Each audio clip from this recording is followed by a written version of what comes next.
لا شيء يشبه كربلاء. لا شيء يشبه كربلاء. لا شيء يشبه كربلاء.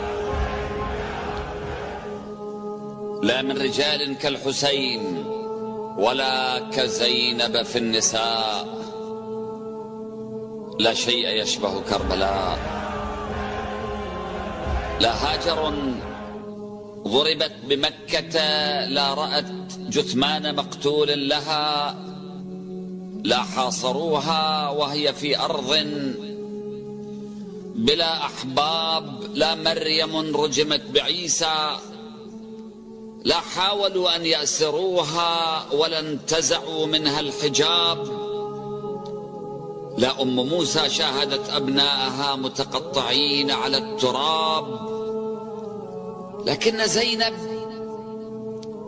لكن زينب حاصروها بالسيوف وبالرماح وبالحراب.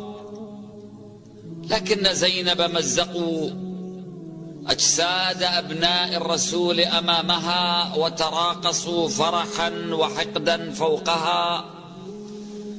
لا خوف من رب السماء ولا حياء. لا شيء يشبه كربلاء. من مثله إبراهيم الذي لم يحرقوه. إسماعيل الذي ما مات من عطش ولا قد حز من أوداجه شيئا أبوه. موسى الذي لم يقتلوه. عيسى الذي لم يصلبوه. نوح الذي قد طاف فوق الماء في الطوفان لكن لم تصبه رطوبة. من مثله في الأرض سبح في الدماء.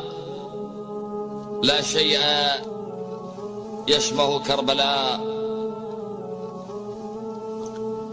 من ذا رأى في الحرب عطشانا يريد الماء للعطش وليس لنفسه ويغوص فيه حتى ركبتيه ويخرج منه عطشانا وفوق كتافه الماء الزلال ويظل عطشانا ويقاتل الأعداء عطشانا وقد قطعوا يديه ويموت عطشانا.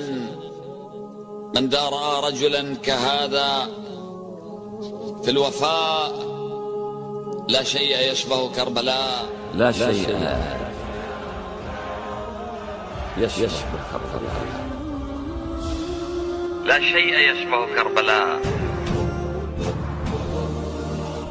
لا شيء يشبه كربلاء. لا شيء يشبه كربلاء. لا من رجال كالحسين ولا كزينب في النساء. لا شيء يشبه كربلاء.